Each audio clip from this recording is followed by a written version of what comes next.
Militer Rusia 19 Juli melancarkan serangan besar-besaran dengan senjata presisi jarak jauh berbasis udara, darat, dan laut, serta drone terhadap perusahaan-perusahaan industri pertahanan Ukraina yang memproduksi komponen rudal dan drone serang. Semua target dibidik dieliminir. Demikian dilansir Kementerian Pertahanan Rusia, 20 Juli. Sistem pertahanan udara Rusia menembak jatuh 6 bom udara berpemandu dan 349 kendaraan udara nirawak yang masuk wilayah Rusia. Dalam 24 jam terakhir, pasukan Rusia melaporkan pembebasan Kamenskoye di wilayah Zaporozhye. Penerbangan taktis operasional, drone serang, serta pasukan rudal dan artileri angkatan bersenjata Federasi Rusia menyerang satu objek infrastruktur bahan bakar yang digunakan militer Ukraina, satu markas drone, serta area penempatan sementara formasi Ukraina dan tentara bayaran asing di 148 wilayah. Secara total, sejak Rusia melancarkan operasi militer di Ukraina, 664 pesawat Ukraina dihancurkan termasuk 283 helikopter, 71.066 kendaraan udara nirawak, 619 sistem rudal anti-pesawat, 24.277 tank dan kendaraan tempur lapis baja lainnya, 1.577 kendaraan tempur MLRS, 27.593 senjata artileri lapangan dan mortir dan 38.459 kendaraan militer khusus. Militer Ukraina tak tinggal diam. Pasukan Volodymyr Zelensky melancarkan serangan pesawat nirawak, drone, skala besar ke ibu kota Rusia, Moskow, pada malam 19 hingga 20 Juli. Wali kota Moskow Sergei Sobyanin menyatakan sedikitnya 21 drone Ukraina diluncurkan ke arah ibu kota sejak pukul 18 waktu setempat. Sementara itu, Kementerian Pertahanan Rusia mengklaim menembak jatuh 93 drone Ukraina di berbagai wilayah, termasuk 19 unit di atas Oblast Moskow. Salah satu insiden paling signifikan terjadi di Zelenograd, kota satelit yang berjarak 37 km dari pusat Moskow. Kebakaran dilaporkan terjadi di area permukiman setelah puing-puing drone menghantam lantai atas sebuah bangunan. Video yang beredar di media sosial menunjukkan kendaraan terbakar di dekat lokasi serangan. Hingga kini, belum ada laporan resmi mengenai korban jiwa maupun kerusakan struktural yang lebih luas. Akibat serangan tersebut, 4 bandara di Moskow sempat memberlakukan pembatasan operasional. Badan Transportasi Udara Federal Rusia, Rosaviatsia, melaporkan beberapa penerbangan dialihkan ke Bandara Pulkovo di St. Petersburg. Pembatasan akhirnya dicabut sekitar pukul 4 pagi waktu setempat setelah situasi dinyatakan aman. Staf Umum Angkatan Bersenjata Ukraina melaporkan total 115 kontak senjata terjadi di sepanjang garis depan dalam 24 jam terakhir. Salah satu titik paling panas adalah arah Pokrovsky, di mana pasukan Rusia melancarkan 36 serangan terhadap berbagai permukiman, termasuk Popivyar, Mirolyubivka, hingga Zefirovo. Pasukan Ukraina berhasil menangkis 35 serangan, satu kontak senjata masih berlangsung hingga malam hari. Di arah Novopavlivka, unit pertahanan Ukraina menghadapi 10 serangan dari pasukan Rusia di berbagai titik, termasuk Shevchenko dan Vilnepol. Di bagian selatan, serangan udara Rusia tercatat di wilayah Malatokmachka dan Novodanilivka di arah Orihiv, serta Tiahinka dan Lviv di arah Pridniprovki. 6 pertempuran terjadi di daerah ini. Satu serangan darat musuh di Malinovka, arah Huliaipil, juga berhasil digagalkan. Keberhasilan pertahanan Ukraina hari ini tak lepas dari aksi heroik prajurit Brigade Pertahanan Teritorial ke-106 dan Detasemen Penjaga Perbatasan ke-79. Kedua satuan ini berhasil menggagalkan serangan dan menghancurkan banyak peralatan serta pasukan musuh, kata militer Ukraina. Staf Umum Angkatan Bersenjata Ukraina 20 Juli melansir, militer Rusia total kehilangan 1.041.990 tentara di Ukraina sejak dimulainya invasi skala penuh 24 Februari 2022. Angka tersebut mencakup 1.040 korban yang diderita pasukan Rusia hanya dalam sehari terakhir. Pasukan Putin juga kehilangan 3 tank, 52 sistem artileri, 270 drone ditembak jatuh dan 121 kendaraan pengangkut personel dalam 24 jam terakhir. Menurut laporan tersebut, Rusia sudah kehilangan 11.035 tank, 23.021 kendaraan tempur lapis baja, 55.727 kendaraan dan tangki bahan bakar, 30.583 sistem artileri, 1.443 sistem roket peluncur ganda, 1.198 sistem pertahanan udara, 421 pesawat terbang, 340 helikopter, 46.982 pesawat tanpa awak, 28 kapal dan perahu, serta 1 kapal selam.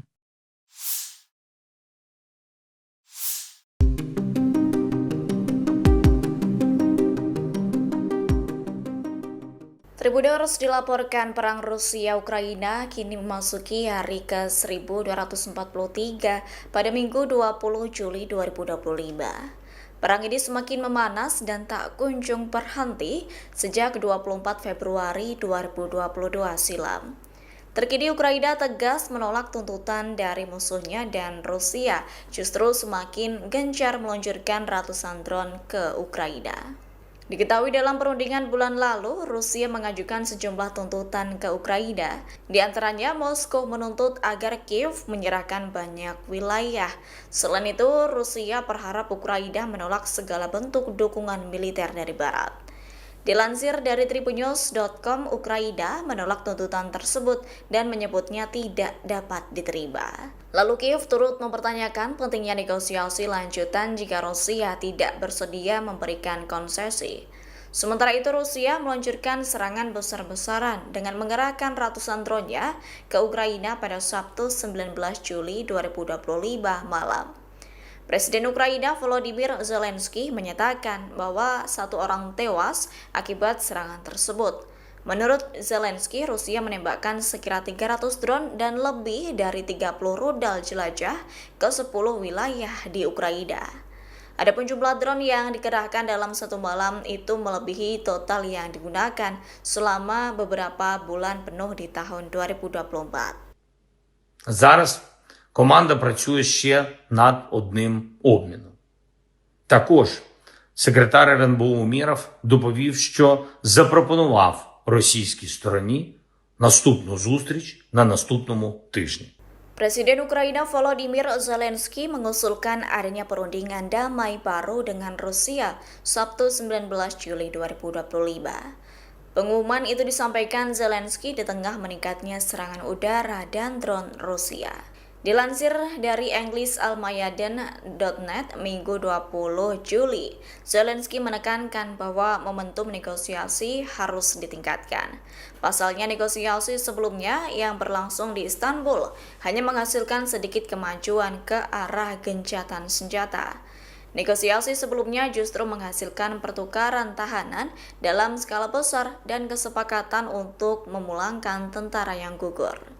Terkini Zelensky menyerukan pertemuan langsung dengan Presiden Rusia Vladimir Putin. Menurutnya, pertemuan itu sangat penting untuk dilakukan agar benar-benar mencapai perdamaian konflik. Sebelumnya, Tribuners dalam perundingan bulan lalu, Rusia hanya mengajukan beberapa tuntutan, termasuk Ukraina harus menyerahkan wilayah tambahan dan menghentikan semua dukungan dari militer Barat. Namun persyaratan itu ditolak mentah-mentah oleh Kiev lantaran dianggap tidak dapat diterima.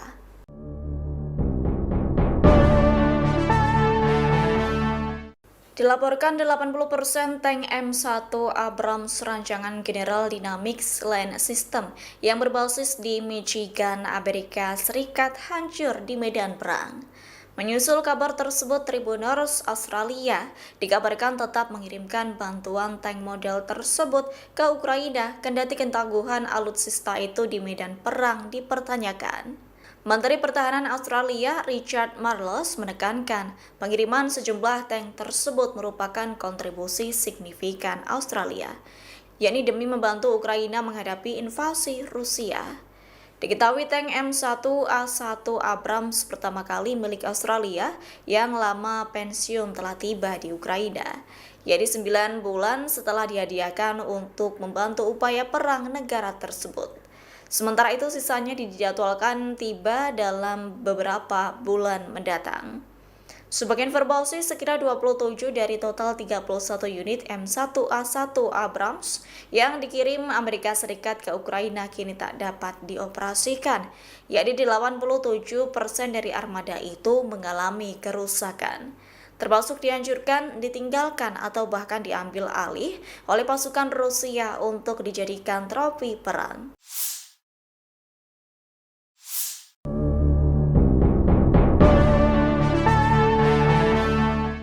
Dilaporkan 80% tank M1 Abrams rancangan General Dynamics Land System yang berbasis di Michigan, Amerika Serikat hancur di medan perang. Menyusul kabar tersebut, Tribuners Australia dikabarkan tetap mengirimkan bantuan tank model tersebut ke Ukraina, kendati ketangguhan alutsista itu di medan perang dipertanyakan. Menteri Pertahanan Australia Richard Marles menekankan pengiriman sejumlah tank tersebut merupakan kontribusi signifikan Australia, yakni demi membantu Ukraina menghadapi invasi Rusia. Diketahui tank M1A1 Abrams pertama kali milik Australia yang lama pensiun telah tiba di Ukraina, yaitu 9 bulan setelah dihadiahkan untuk membantu upaya perang negara tersebut. Sementara itu sisanya dijadwalkan tiba dalam beberapa bulan mendatang. Sebagai informasi, sekira 27 dari total 31 unit M1A1 Abrams yang dikirim Amerika Serikat ke Ukraina kini tak dapat dioperasikan, yakni 87% dari armada itu mengalami kerusakan, termasuk dihancurkan, ditinggalkan, atau bahkan diambil alih oleh pasukan Rusia untuk dijadikan trofi perang.